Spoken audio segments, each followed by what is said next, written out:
If you're a homeowner, you likely have received an email from a mega real estate property search engine stating that your home is worth X amount of dollars. On this episode of the SLO County Real Estate Podcast with Hal Sweasey, the team discusses how those can be deceiving. Yeah, my experience with one of those big online aggregators was regarding a house that I was renting. My wife and I decided to take a 3.5-year vacation and live on the sand in Cayucas. And the house was worth in excess of $3 million, which I could have never afforded to buy, but I could afford to rent it for a couple of years. I get this email that says it's worth 1.2, and I sent it to the owner going, I'll give you 1.2 cash, right? Close in 3 days. He never took my offer. And that's probably why banks, when you go get a loan, won't say, well, just use the online price and we'll give you that money. Those sites do have other motives for providing the information that they do. These aggregators are collecting your information. You're going there to get the information, and then what do they do with it once they have it? They sell it to a local expert because that's the person that's doing the work.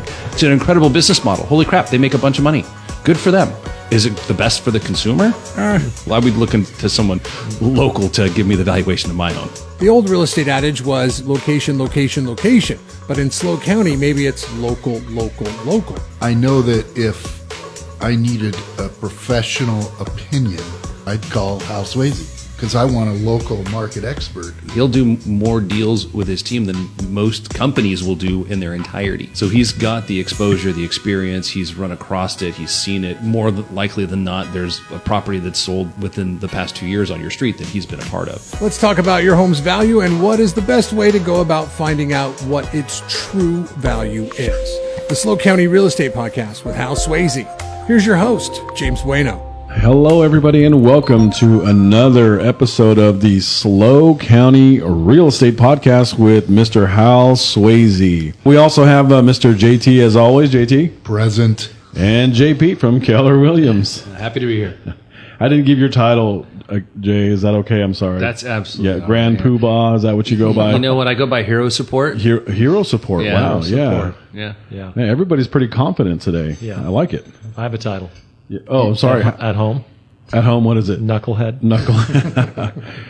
What is your official title here at Team Sweasey? I'm the broker and president of the corporation. There you go. Yep. That's and Knucklehead. And Knucklehead. And That's at home. let's give Jay his due here. He's the CEO of Keller Williams on the Central Coast, right? That is correct. JT, yeah. I gave him the opportunity. We've said it before. humble. I missed it. He is. He's humble while he's patting himself on the back. Yep. Okay, so today's episode we're talking about home values, correct, or real estate value? Well, yeah, we talk about this a lot, and it's probably one of the biggest things, or the most common question I get from people is, hey, how much is my property worth? And so we were just jabbering about all the ways you can do that. I mean, you can get an appraiser and have them come out for sure. You can look online now. You're not used to be able to do that. Some people look at their tax assessment. Okay, that's way different than value for sure. Get a real estate agent, take a look at it. I think one that came up, the hottest topic, you want to dive into the one we can joke about, which is the online values? Oh, yeah, which are, you're talking about an algorithm that collects data to assimilate an estimate of value. And they are so grossly off because they don't know anything about the market area or about the house in particular. They're just simply pulling data that's now public record. How accurate are those things? You know what? On average, it's between 60 and 70%. So you could be that. There was one of those groups out there, I won't name their name, but they actually had a program where they would just buy your house sight unseen because the algorithm gave them a value. And they were so grossly off that they shut that program down. They stopped doing it because they overpaid for a bunch of homes. That's not the one. Pillow. It's not pillow. It's different than that. It's, okay. Yeah. You had an something like example. that. Yeah. But How much money did they lose? hundreds of millions of dollars. Let's be honest. What do they do what is their business model? Their business model is to trap your information so they can turn around and sell that to someone else. So they'll give you these incredibly crazy values for your house, saying, oh, your house is worth this. Put in your information and we'll send you to a realtor. Yeah. Transversely, on the buy side, they do the same thing. I've seen listings that are like, this house is for sale. It closed 2 years ago. Yeah. But because the value is so low, they get all kinds of buyer inquiries that they then turn around and sell to real estate professionals. And that's what's interesting, right? These aggregators are collecting your information. You're going there to get the information. And then what do they do with it once they have it? They sell it to a local expert because that's the person that's doing the work. It's funny. I mean, it's an incredible business model. Holy crap, they make a bunch of money. Good for them. Is it the best for the consumer? I would be looking to someone local to give me the valuation of my home. Yeah, my experience with one of those big online aggregators was regarding a house that I was renting while I was building my house. And my wife and I decided to take a 3.5-year vacation and live on the sand in Cayucas. And the house was worth in excess of $3 million, which I could have never afforded to buy, but I could afford to rent it for a couple of years. And I get this email that says it's worth 1.2, and I sent it to the owner going, I'll give you 1.2 cash, right? Close in 3 days. He never took my offer. Yeah. No, I mean, I think we've all seen examples where they're not accurate, and that's probably why banks, when you go get a loan, won't say, well, just use the online price and we'll go ahead and we'll give you that money. Hopefully all people know that the assessment you have is based on what was paid at a certain time and then regular increases. So it's not really a true reflection of values. And I get that call from time to time. But I think probably a real estate agent and or a good appraiser will do that. Absolutely. And real estate professionals have access to the same tool that your appraiser is going to be using, and even then some, like, because they also know what's in the market. Like, this property was, and now it was in the market for this. It's now in escrow. We don't necessarily know what the price is, but that'll give us an indication of what the market's doing. Yeah. Like, it was on the market for 3 months. Like, we know that was overpriced, and it's probably in escrow for something less than the asking price. You talked about appraisals a few months ago, about them being in the, looking out your rearview mirror as opposed to looking through the windshield. It's a historical transaction. It's the past. It's not the future. So, and an appraiser, he's got there's 3 ways: highest and best use, replacement cost, and comparative market analysis, which is really what most real estate professionals use. But they're looking at the same historical data that a realtor has. But the difference between an appraiser is that they're just putting a valuation on a house that, in comparison to what happened in the past. As real estate professionals, we're constantly having to work that fine line between, okay, this is the past, this is what's happening in our future. Like, we were just looking at the rates. Holy smokes, rates jumped a 0.5 point in a day. What does that mean for our buyer pool? It's decreased, which means our prices are probably going to adjust downward to bring in buyers that now could have afforded at 6%. They can't afford my house at 6.5%. Now, there's some great ways to get around that, and maybe another podcast topic, but we've got our pulse on that where an appraiser isn't looking at those things. Yeah. And a lot of times an appraiser's job is to put value on a house to make sure the lender is protected. Yeah, right? A lot of that's protection. So they might be a little conservative. Could be both. Yeah, you spend a lot of time, Hal, in helping your clients arrive at what you think value the property is. How do you go about that? Yeah, because I think it's probably one of the most important things we can help people with, for sure. And there's a lot of things that I find similarities between good agents and good appraisers. One is market knowledge. And again, that varies. So, I've been doing this a long time, but if somebody says, hey, Hal, I got a house in Santa Barbara, can you appraise it? I'd say, gosh, no. I don't know the market. I don't know the local customs. I don't know which neighborhoods get a premium. I don't know who's buying what. So the locality makes a big difference. But when I'm talking to a seller and they say, oh my gosh, my neighbor's house just sold for this price, they're either happy because it sold high or they thought it sold low. I tell people, listen, if there's 4 home sales in your neighborhood and they're all selling for $800,000 and somebody sells for $300,000, does that mean your home is worth less? No, it's one. That's why an appraiser doesn't use one sale. So somebody may have sold less than the value of the house for whatever reason. A friend, they didn't care, who knows? And somebody in the $800,000 neighborhood may have got $1 million. Okay, well, did they have a special yard that somebody needed? Was it a circumstance where a buyer had to buy and missed 2 houses and suddenly they're buying? So again, we don't just take one sale, we take several sales. And as one of my coaches said years ago, hey, the value of your home is based on who's looking and who you're competing with. That's supply and demand. Who's looking, right? Those are our buyers, and who you're competing with. What else is available? And then what direction is the market heading? So January through March this year, what price you want? Great, good. We'll probably get a lot more. And then come April, things change pretty quickly, and it's like, Can we base our sales on a market where the interest rates were 3%, now they're at 5%? Okay, there's been a change. There's not as many buyers, so the price becomes much more important. And then what does the difference of marketing do, right? If somebody sold a house off market or there's 0 days on the market, that's usually a red flag for us as agents. It's like it wasn't really exposed, so we don't know. So there's so many things that go into it. And then it's, of course, specific. You can have 3 houses in the same neighborhood. 2 of them might have a backyard that's downsloping and not really flat, which may be good for somebody who doesn't want a yard. But if somebody wants a yard and they want a big flat space, if you're an appraiser and you just look online and you don't ask questions or your real estate, you may not get that. And then the last thing we do, and there's a couple of appraisers in town I knew this do also, okay, you look at what's in escrow. That's the most recent information. This house just went into escrow a week ago. Let's call up the agent. Let's see what the response was. Did you get lots of showings or not many? Did you get multiple offers? Was it slow? Oh my gosh, we had 4 or 5, but we only just had 1 buyer. We felt very lucky we got this offer. So as someone coming on the market to know, okay, they barely got the activity they thought, we may not be as cavalier as, oh yeah, 3 people tried to buy it, 1 got it, there's 2 buyers out there right now. Okay, we know there's buyers in the marketplace. So it's dynamic, it's every day, and part of the marketing of an agent, which appraisers don't get to see, is we keep track of what the feedback is. Okay, when we're marketing something, it's like we put this new product on the shelf. How many people bought it in the first 2 weeks? None. Uh-oh, that's not a good sign. Or, hey, the shelves are empty. When we're talking on a regular basis to clients that have their home on the market, that feedback is very important. What is the market saying about our marketing price and our marketing condition? So there's really a lot that goes into it, and it's based, if you're getting an opinion on an appraiser who's local, like if we get a buyer, and I'm talking a lot here, but if we get a buyer and we're in escrow and the appraiser says, hey, I'm coming down from San Jose to do the appraisal, we just suddenly panic. A little bit of a cringe. Right? Yeah. And it's just because maybe they don't know the marketplace. We try to help them, but it's much better off to get someone that's local and knows what they're doing. The locality makes a big difference. I mean, John, you've seen a lot of changes in prices in your house, and you've dealt with this a lot. What have you seen?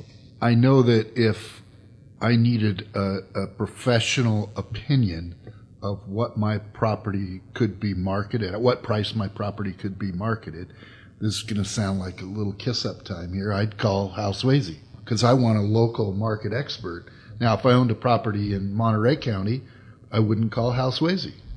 I'd call Good. You shouldn't. Yeah. I mean, I want a local market expert who's got their pulse on the market, not yesterday, but today. And the reason why you would call Hal is because he's very transactional. He'll do more deals with his team than most companies will do in their entirety. So he's got the exposure, the experience. He's run across it. He's seen it. More likely than not, there's a property that's sold within the past 2 years on your street that he's been a part of. That's experience that you really can't pay for. Like, you have to earn that, and that's what I think you're referring to. It's not like you learn it and you're done.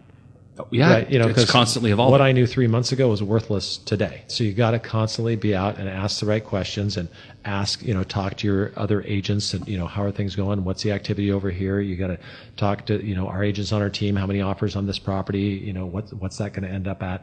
All those things go into that factor. And the thing is, from day to day, and we see it, people talk about the market, your house changes day by day. I mean, the rates go up a little bit. Like you said, it could change things. Sure. Right? A few buyers just bought, changes things. So it changes like virtually all the time. So on this day, overall in the county, are prices up or down? From when? From a month ago. In this last month, it's the first time since about April that I've started to say, okay, we can price it about where the last sale is and maybe do better. And we're seeing a little bit of that in certain price ranges. Even though we probably had a little dip in pricing here for a month or two in some places, and other places we're starting to see it come back. When you're in the middle of a changing market, and this has been a fast change. I mean, how fast did prices go up for 18 months or 20 months? Breakneck speed. Yeah. And then March, end of March, April, in most of the country, how fast did it seem like what happened to the real estate buyers? So it changes faster than it used to. So John, to answer your question, it just varies day by day. But I would say right now we've had slight appreciation in certain aspects of the market. Prices really aren't down. They're just not going up as fast as they were. Is that what I'm hearing? Again, you average it out. Prices over what period of time? Yeah. So if some people who bought, I hear it more in the Bay Area and LA, we're not the same, right? It's a little different here. We're very fortunate. But I've had those people give me specific examples. This house, somebody paid this much for it in December, and now they can't get that price in April. So that means in that specific situation, something happened to the price. Should you be looking at that as a homeowner, whether it changes every 3 months? Oh my gosh, no. Right? That's speculative. It's like asking how much is my car worth today, right? I don't know what it's worth. I need a car to drive. Yeah. Right? Will it be worth less than when I bought it? Sure. Is real estate usually worth more than when you bought it? Absolutely. What was the T-shirt you saw the owner of Keller Williams wearing at your convention last month? Yeah, great shirt. It says, "Don't wait to buy real estate. Buy real estate and wait." It's like when you find someone. I had a foot problem. I saw a foot doctor, didn't work out. I saw somebody else, and I knew within 10 minutes this guy's thoroughness. I found somebody who can help me. So knowledge is important. And getting stuff off the internet, you can get information off the internet. It's not like you're going to have an attorney or get legal advice off an internet because every situation is different. There's a lot of knowledge and information that you can't just get by looking online, right? It's like the WebMDs of real estate. And we've all gone down that rabbit hole of WebMD when something crops up on our body. And we're like, oh my gosh. I remember I had an ingrown toenail once. I thought my foot was going to fall off because I'd never had one before. And I got on WebMD. I'm like, oh my gosh, I got kidney disease. What's going on? On WebMD, it said, Jeff, buy a house. So going back to types of appraisals, in the first time of the Hal Sweasey podcast history, I may know something that you guys don't. It's quite possible. Have you heard of a 360 appraisal? No, I'm guessing. I'm looking at Jay because Jay feels like a drive-by drone footage. Oh, you're so close. Exterior. So the only reason why I know is because I got an email from a company that I won't say. They're a 360. Walk-through host. Sure.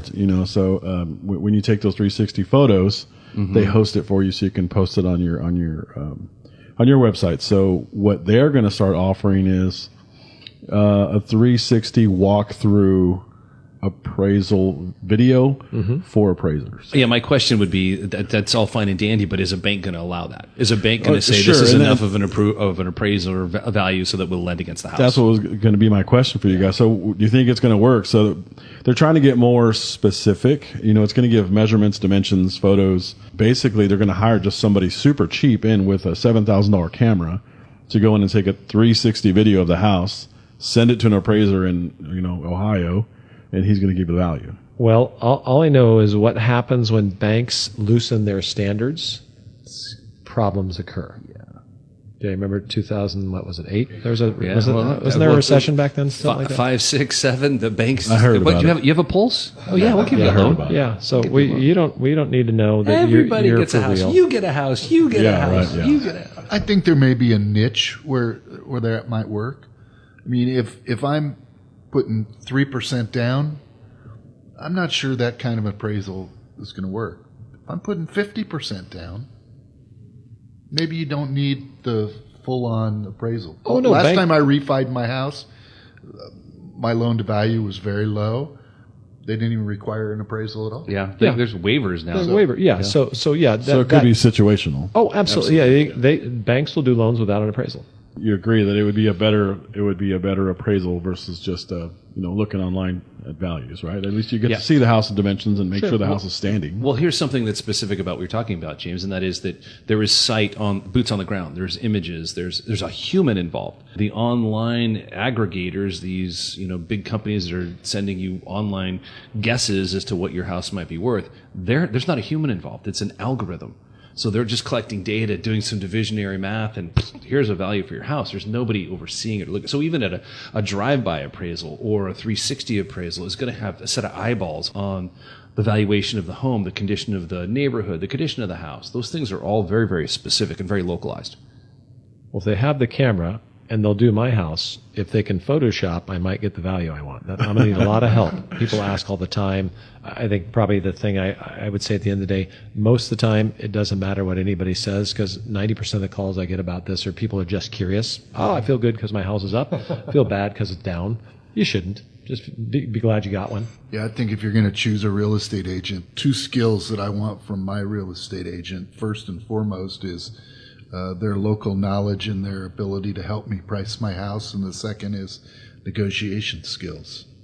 But luckily, we have a guy in the room who's good at both of those, so we're fortunate. Yeah, I would say if you're interested in getting an evaluation on your home, call Hal. Somebody on his team can help you with that. Yep. If he can't do it himself, but the cross section of transactions that he does gives them a leg up on valuations. Oh, I didn't mean to say anything. We're happy to do that. That we do it all the time. Of course. Yeah, they don't have to sell or buy or anything. Just give us a call. Of course. Yeah, and Hal, let me put you on the spot here. There's a whole bunch of different ways people can contact you, get a hold of you, or just get information. Once you let everybody know, Probably just best call the office, 805-781-3750, or you can send us an email, hsweasey@gmail, hsweasey@gmail, or you Google us, you'll find us. Well, there's Hal, it's a weird name. Hal at Team Swayze. That one, you know all the ways. Yeah, Hal at Team Swayze. Yeah. Call in, click in, walk in. Yeah. 860 Walnut. San Luis Obispo. Walk That's in. right. And then click in. It's halsweasey.com. It's a little difficult to remember, but that's a good one for us. That's the name I was given at birth, so we're going to stick with it. Yeah. All right, gentlemen. Thank you very much. Great information, and we will see you guys next week. Thank you, James. See you, James. Thank you for listening to the Hal Sweasey podcast. Be sure to subscribe and rate this podcast. It comes out every Monday, so check for it in your feed for the latest information on the San Luis Obispo County market. The SLO County Real Estate with Hal Sweasey podcast is available wherever you get your podcast and on halsweasey.com, where you can find current listings and other real estate tips. halsweasey.com, that's HALSWEASEY.com. I am James Bueno, Director of Marketing for the Hal Sweasey Group. If you're looking for anything real estate, give us a call, 805-781-3750. Hal Sweasey is a licensed California real estate broker. DRE number 01111-911. The SLO County Real Estate with Hal Sweasey podcast is a production of AGM Podcasts. Subscribe wherever you get your podcasts.